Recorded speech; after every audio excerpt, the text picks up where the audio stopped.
मैं डॉक्टर देवेंद्र कुमार मिश्र, सहायक professor JLS college Majhaulia, west Champaran, department of history. बच्चे, 2 दिन पूर्व से हम प्राचीन भारतीय इतिहास के विषय में आप सबों से चर्चा कर रहे हैं, कई ग्रंथों के बारे में और पूर्व के हमारे रहन सहन, नगरीय व्यवस्था, इन सारी बातों के विषय में आप लोगों से बात हमने किया है। पूर्व के व्याख्यान में हमने बौद्ध धर्म के प्रचार प्रसार और शोक के विषय में आप लोगों से जानकारी का आदान प्रदान किया है। बच्चे, अभी हमारे विश्वविद्यालय में उपशास्त्री और शास्त्री तीनों खंड के फॉर्म भरने का समय है। आप लोग से आग्रह है कि समय पर आप लोग अपना फॉर्म भर दें, क्योंकि अभी समय वर्ग संचालन नहीं हो पा रहा है। सरकार के नियमों का पालन हम सभी कर रहे हैं और इस कोविड-19 कोरोना महामारी के समय पूरा विश्व त्रस्त है और उसी के संदर्भ में हमारे लोग के महाविद्यालय बंद है और ऑनलाइन आप लोगों से क्लास लेने का सौभाग्य हमें प्राप्त हुआ है।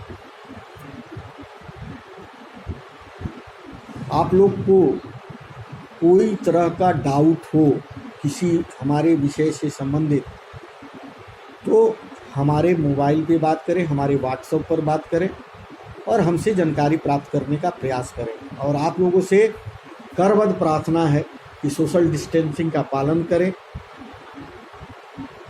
मास्क का प्रयोग करें, दिन में बार बार अपने हाथों को धोएं साबुन के द्वारा और जो नियम बताए गए हैं उसका पालन करें और घर में रहें।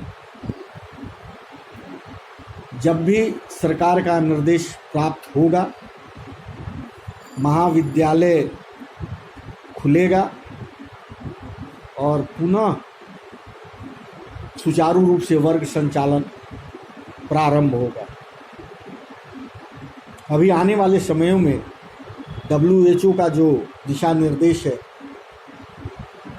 उनका कहना है कि आने वाले समय में ये बीमारी काफ़ी तेज़ी से फैलेगी और हमें सतर्क रहना है। पूरे विश्व में अभी तक 10 लाख से ऊपर लोगों की मृत्यु हो चुकी है। सौभाग्य की बात है कि भारत में ठीक होने की प्रतिशत अन्य देशों से अधिक है। ये एक सुकून देने वाला समाचार है और आप सभी से पुनः यह उम्मीद करता हूँ कि इस नियमों का पालन कर अपने आप को सुरक्षित रखेंगे, विशेषकर वृद्ध और छोटे बच्चों का ख्याल रखेंगे, सार्वजनिक जगहों पर जाने से अपने आप को बचाव करेंगे, गंदगी को दूर रखेंगे, सफाई पर पूर्ण ध्यान देंगे। आज हम आप लोगों से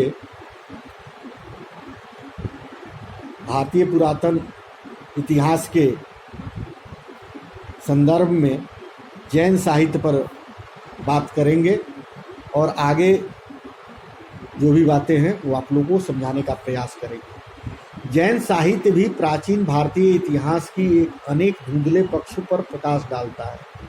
जैन का जो साहित्य की जो रचनाएं हुई है वो भी हमारे भारतीय इतिहास की जो प्राचीन बातें थी उस पर प्रकाश डालता है। जैन साहित्य के 12 अंग सबसे विशाल है।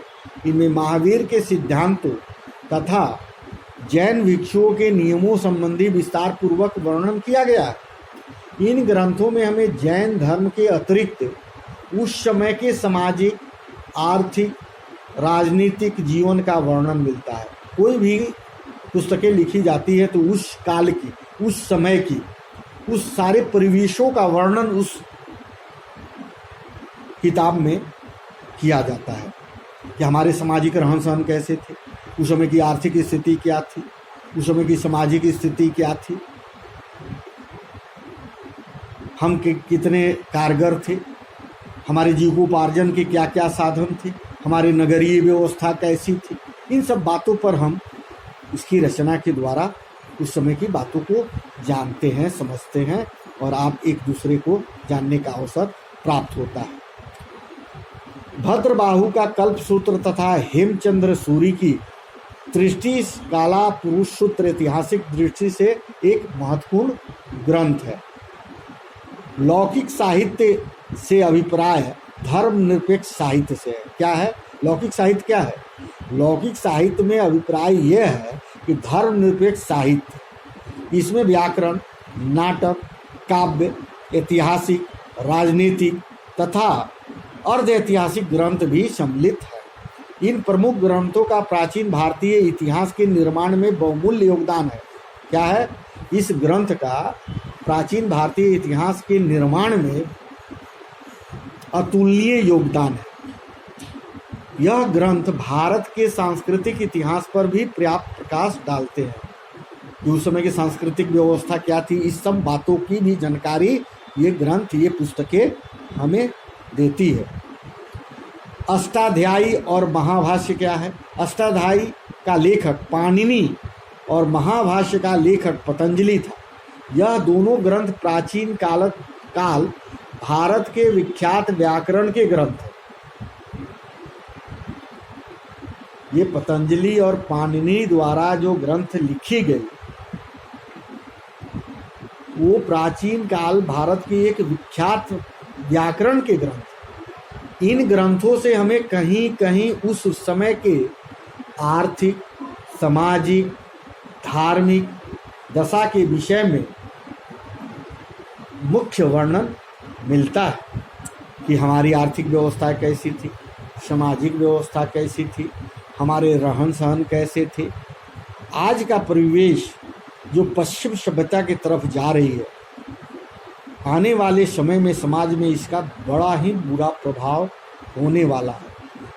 जो हमारी सभ्यता और संस्कृति और रहन सहन पुराने भारतीय इतिहासों से मिलती है, उससे आज हम भिन्न हैं।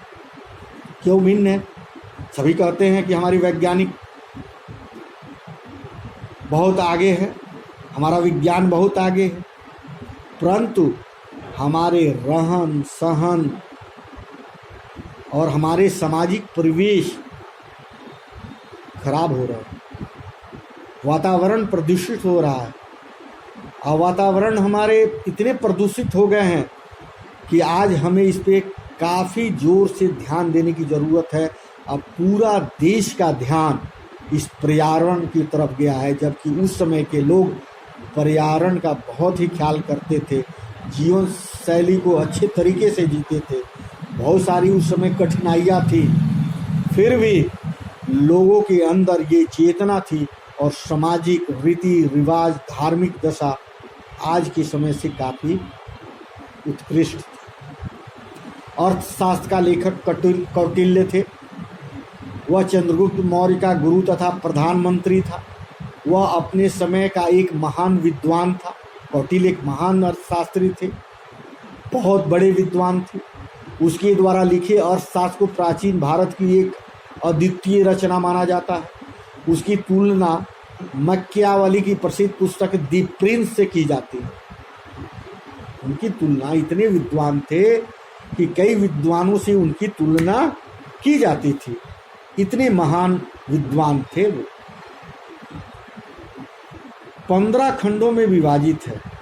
उनके द्वारा जो लिखी गई है वो अर्थशास्त्र 15 खंडों में। अर्थशास्त्र में हमें मौर्यकालीन शासन प्रबंध तथा लोगों की आर्थिक दशा के बारे में बहुत ही उपयोगी जानकारी मिलती है। इसके द्वारा लिखे गए ग्रंथ से हमें उस समय के दशा दिशा और आर्थिक दिशा के बारे में पूर्ण जानकारी प्राप्त होती है। मुद्रा राक्षस तथा देवी चंद्रगुप्तम, यह दोनों ऐतिहासिक नाटक थे। इनके लेखक का नाम विशाख दत्त था। मुद्रा राक्षस में यह वर्णन किया गया है कि किस प्रकार चंद्रगुप्त मौर्य ने नंद वंश का अंत करके मौर्य वंश की स्थापना की थी। इस देवी चंद्रगुप्तम में किस प्रकार चंद्रगुप्त मौर्य ने नंद वंश का अंत करके मौर्य वंश की स्थापना की थी। देवी चंद्रगुप्तम नाटक में गुप्त वंश के शासक चंद्रगुप्त विक्रमादित्य की महान सफलताओं का वर्णन किया गया। इस पुस्तक में मौर्य वंश की स्थापना तो हुई, मौर्य वंश की स्थापना कैसे हुई?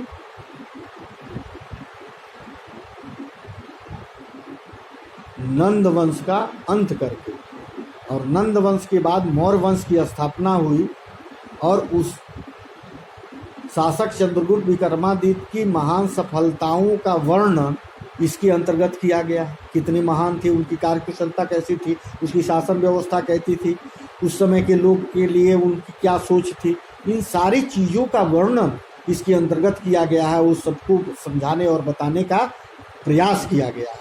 रत्नावली, प्रियदर्शिका तथा नागानंद, यह तीनों विख्यात नाटक हर्षवर्धन द्वारा लिखित है। इनके अध्ययन से हमें 7वीं शताब्दी के भारतीय इतिहास, इसमें जो लिखा गया है, इससे हमारे प्राचीन भारतीय इतिहास के बारे में बहुत ही उपयोगी जानकारी प्राप्त होती है। राजतरंगिणी, प्राचीन कालीन भारतीय इतिहास से संबंधित साहित्यिक स्रोतों से राजतरंगिणी को सबसे महत्वपूर्ण स्थान प्राप्त है। इसकी रचना 12वीं शताब्दी में कलहन ने की थी। इसमें प्रारंभ से लेकर 12वीं सदी के मध्य तक के कश्मीर के इतिहास का वर्णन है। इसमें क्या वर्णन है? कश्मीर के इतिहास के बारे में महत्वपूर्ण जानकारी दी गई है। ऐतिहासिक दृष्टि से यह स्रोत बहुत ही बहुमूल्य है। इसमें जो 12वीं शताब्दी में कलहन ने की थी, इसमें प्रारंभ से 12वीं सदी के मध्य तक कश्मीर की रूप क्या स्थिति थी, कश्मीर में कैसी व्यवस्थाएं थी, इन सारी चीज़ों का वर्णन इसके अंतर्गत किया गया है। प्राचीन काल के समय समय पर अनेक विदेशी विद्वानों, यूनानी, चीनी, रोमन, तिब्बती मुसलमानों ने भारत की यात्रा की। इन विद्वानों ने जो कुछ अपनी आंखों से देखा, समझा, देखा, उन सब चीज़ों का अनुभव जो मिला, उसके आधार पर अपनी यात्राओं का विवरण को लिखा। इन विवरणों को हम पूर्णतः विश्वसनीय नहीं मान सकते। इस कारण ये विद्वान भारतीय भाषा तथा रीति रिवाज से बिल्कुल अलग थे। यहाँ के रहन सहन और इनकी जो यहाँ की बोलचाल की भाषा थी, उससे वो लोग भिन्न थे। तो उन लोगों ने कैसे इस चीज़ को देखा, कैसे समझा, कैसे उन लोगों से वार्तालाप किया, इन सब बातों में एक संदेह है। उन्होंने अनेक सुनी सुनाई बातें भी लिख दी है, जिस पर विश्वास नहीं किया जा सकता। अनेक घटनाओं का पूर्ण विवरण उपलब्ध नहीं हो सका है। इन दोषों के बावजूद यह विदेशी वृत्तांत प्राचीन कालीन भारतीय इतिहास के निर्माण में बहुमूल्य सिद्ध हुए, क्योंकि यह किसी धार्मिक भावना से प्रेरित होकर नहीं लिखे गए थे। और बहुत सी बातें हैं, मेघनास्ती की बात, डिकेनेस की, टालमी की बात, फैयान की बात, इन सब बातों पर भी हम कभी आप लोगों से चर्चा करेंगे। तब तक के लिए इन सब बातों से तो हमें ये प्राप्त होता है कि बाहरी लोग भी जो आए, भारत में जो भी पुस्तकें लिखी गई, जो आज हम लोग को देखने को मिलती है, उसमें भी पुराने भारतीय समाज की दशा और दिशा और आर्थिक पहलू और इसके रहन सहन को लिखा गया है, दर्शाया गया है, जिससे हम उस समय के रहन सहन और सारी बातों को समझते हैं, देखते हैं और उसी अनुरूप यह अनुमान लगाने का प्रयास करते हैं कि उस समय प्राचीन भारत में जो हमारे जो प्राचीन इतिहास थे वो कैसी थी। उसको हम उन लेखों के अभिलेखों के द्वारा प्राप्त करते हैं। इन्हीं सब शब्दों के साथ मैं अपनी वाणी को विराम देता हूँ। अगले व्याख्यान में और भी कुछ बातें आप लोगों से प्राचीन भारतीय इतिहास के विषय में करने का अवसर प्राप्त होगा। तब तक के लिए धन्यवाद।